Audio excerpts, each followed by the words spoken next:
Disney burned $350 million to make dwarves politically correct. De Niro bombed twice playing against himself, and Spielberg personally ruined Ke Huy Quan's comeback. These are the first box office disasters of 2025, and number 3 already lost enough money to sink a studio. So here's the setup. Black Bag had everything going for it. Steven Soderbergh directing, a script from David Koepp, who literally consulted real-life spies, Michael Fassbender and Cate Blanchett as British agents, Naomi Harris, Pierce Brosnan, a tight 93-minute runtime. Critics gave it a 96% score on Rotten Tomatoes. On paper, this thing should have been unstoppable. And yet, 17 days into release, they quietly shoved it onto VOD. The film topped out at $31 million globally, against a production budget north of $50 million. The story's about an intelligence agent played by Fassbender, whose wife, played by Blanchett, is suspected of betraying the country. There's a cyber weapon, 5 possible moles, and one of them just happens to be the woman he loves. Soderbergh plays it smooth, keeps the pace brisk, and the whole thing runs more like a classy adult thriller than some Bourne knockoff. But audiences didn't show up. No buzz, no momentum, just one of those releases that vanishes mid-sentence. And now Black Bag is shaping up to be one of those flops that studios pretend was a small VOD project all along. 2 Robert De Niro's in a mob movie. A screenplay by Goodfellas writer Barry Levinson directing, the guy who made Rain Man and Wag the Dog, and still, Alto Knights bombed so hard it made mobsters look like a hit. Domestic gross just over $3 million. Worldwide total $8.9 million. On a budget that could have funded 5 indie films and a season of Better Call Saul. The idea was simple. De Niro plays 2 real-life mob legends, Frank Costello and Vito Genovese. Childhood friends who rise through the ranks to become rival crime bosses. Sounds solid enough. Problem was, audiences didn't care. Gangster movies aren't pulling crowds anymore, and critics hated the double De Niro gimmick. They called it distracting, gimmicky, unnecessary. One critic said it wasn't just confusing, it actively pulled you out of the film. And let's not forget the 37% Rotten Tomatoes score. Warner Brothers CEO David Zaslav personally pushed for this one. He'd just taken over in 2022 and decided to greenlight Alto Knights for a full theatrical release. Some folks at the studio reportedly warned him, said the box office prospects were dead on arrival, said it belonged on streaming if anything. He ignored them. Now, producer Irwin Winkler is out here defending the film like it's a Goodfellas sequel. He says it'll find a second life on streaming, says it reminds him of when Goodfellas flopped in theaters and blew up later on home video. You can call that optimism or delusion. But either way, this is what happens when a studio exec greenlights a period mob film aimed at no one, starring an actor playing both leads in a genre that's been comatose for 20 years. And it lost over $40 million.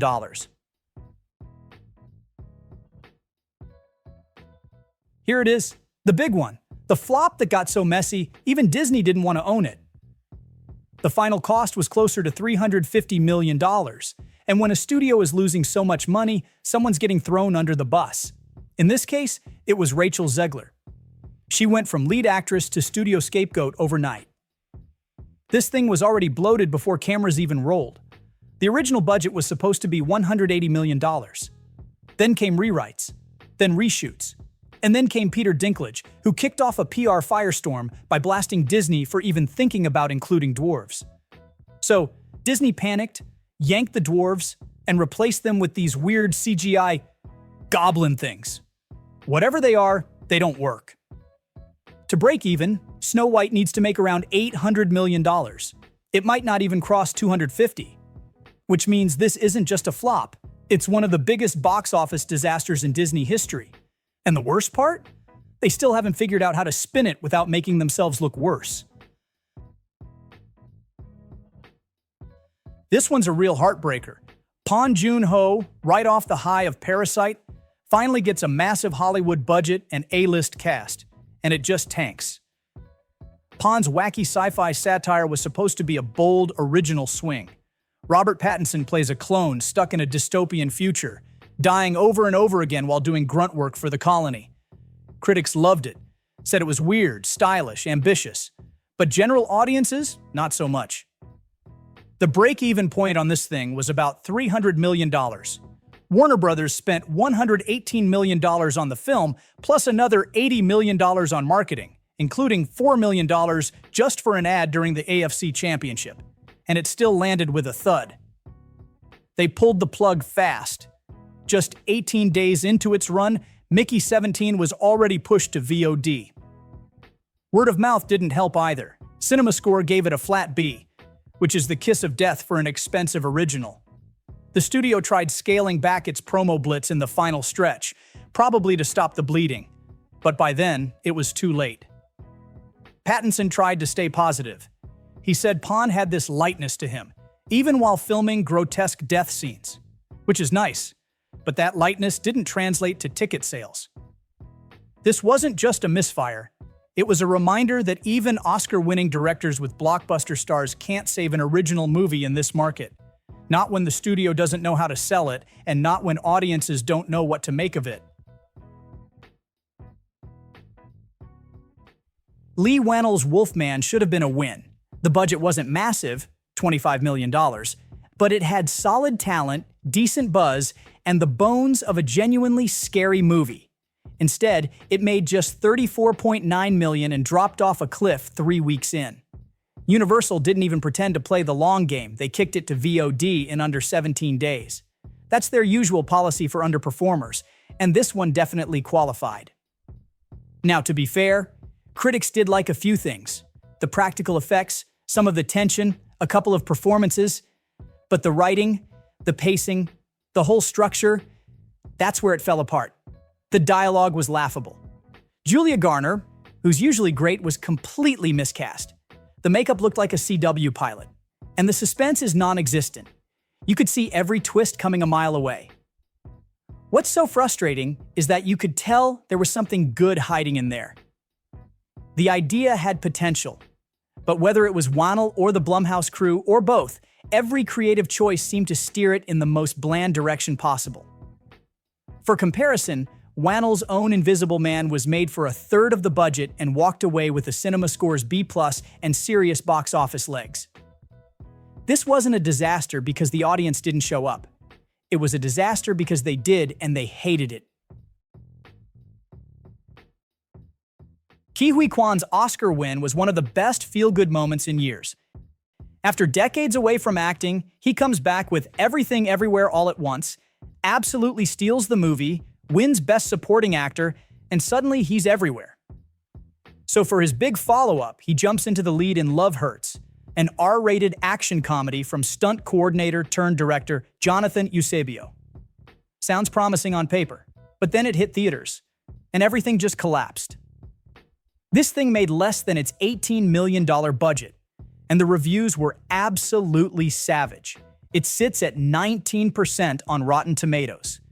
Even the trailer looked generic. No hook, no standout moment, just a mildly amusing concept and Ke Huy Quan trying to carry the whole thing on charm alone. Spielberg reportedly encouraged him to get back into action for this, so in a way that advice kind of backfired. Critics tore the movie apart, and audiences didn't even give it a shot. And look, Quan was proud of it.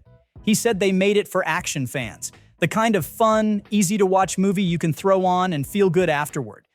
But the final product just didn't land. The directing was flat, the story felt like a recycled B-movie, and nothing really stuck.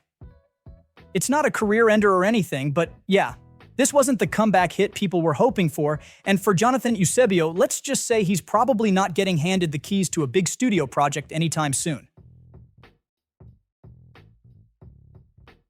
A man looks after his ailing grandfather while trying to make it in the world of professional bodybuilding. Magazine Dreams was already in trouble long before it limped into theaters. This thing was supposed to come out in 2023, but thanks to the Jonathan Majors scandal, it got shelved and forgotten for over a year. By the time it finally crawled into a March 2025 release, the film had already been buried, right alongside Majors' career. And yeah, it only made $1 million. Majors, who was once being hyped as the future of the MCU, got fired from Marvel after being convicted of reckless assault and harassment in December. He tried sending a personal letter to Kevin Feige to plead his case. Said he never even got a reply. The court handed him a 52-week in-person domestic violence intervention program. The whole thing started with an altercation back in March 2023 involving his ex-girlfriend. It spiraled from there, all over the press, and magazine Dreams quietly disappeared off Disney's release calendar in October. Then in January 2024, Searchlight dropped it entirely.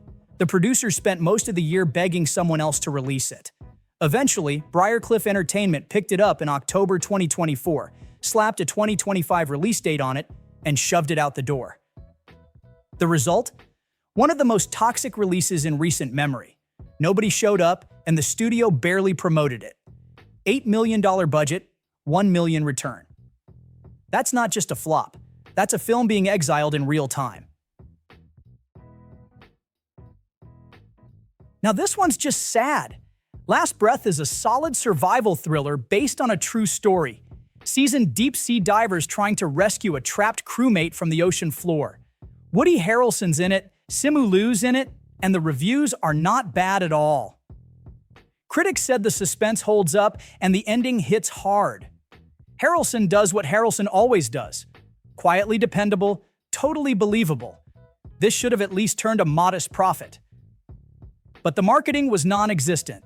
One trailer, one poster, that's it. No push, no interviews, no buzz. It's like they released it just to fulfill a contract. And what happens when you drop a good movie into theaters with no campaign behind it? It sinks. Quietly. Just like the guy they're trying to rescue in the film. It didn't even make back its budget. $23.8 million to make, $22.8 million earned. It fell just short, but not enough to be a full-blown disaster. Just enough to be forgotten.